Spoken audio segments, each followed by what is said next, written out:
was hired as an assistant professor at the University of Michigan.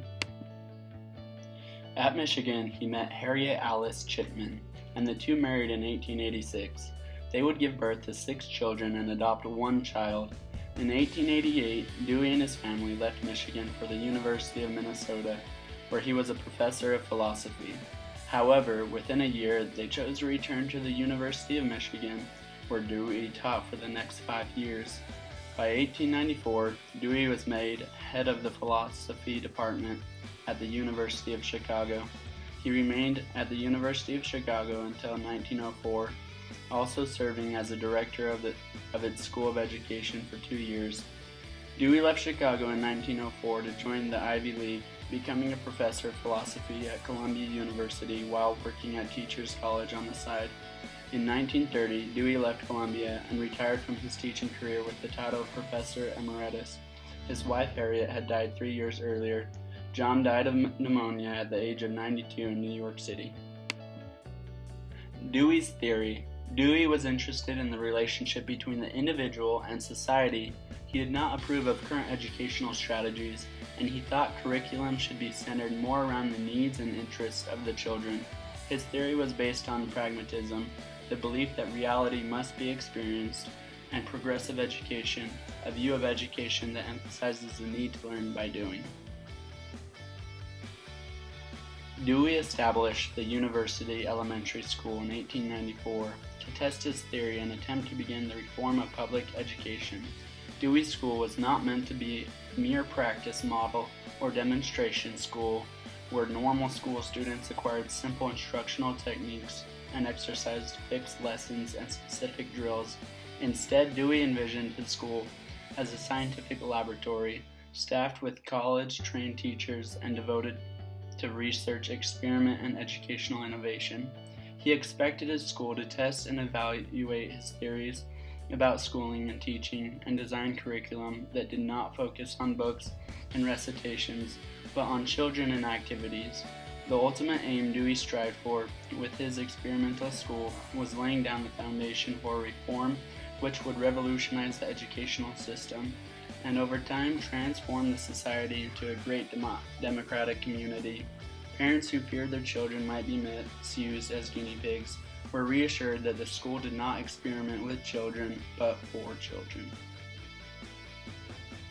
Dewey did not prescribe curriculum, but provided general principles and suggestions based on 3 ideas. 1. The psychological, that is, the natural impulses and interests of children that could be utilized for attaining their attention and moving them to accept as their own topics, tasks, and projects proposed by the teacher. 2. The sociological, that is, the social attitudes and practices the students should know about to succeed in life and play their part in a social and participatory democracy.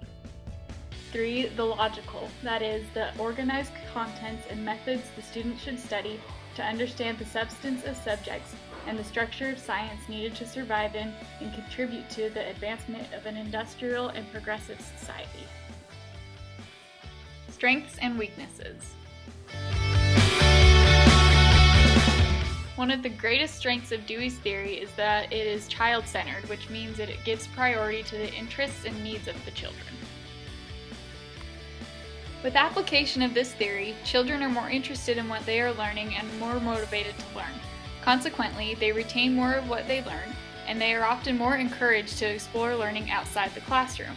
Despite these strengths, critics still have some strong feelings against this theory. For one, critics believe some material needs to be explicitly taught to be adequately understood. For example, most children are not naturally curious about learning multiplication tables, the long division algorithm, or the rigor of the scientific method. This material often needs to be explicitly taught to be understood, so application of this theory may not prepare students to become scientists and mathematicians. Critics also worry the process of this theory may overshadow the content and students may not learn vital material they will need in life after high school. That being said, there are many beneficial ways we can apply this theory in the classroom.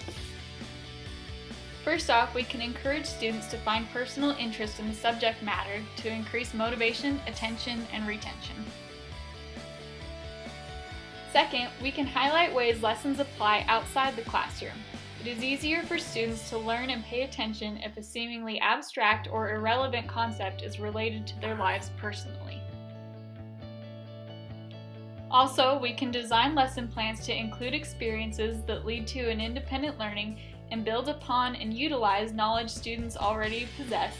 Lessons can be much more meaningful if students are able to use their knowledge to make their own new connections. Lastly, we can create opportunities for social interaction so the students can learn together.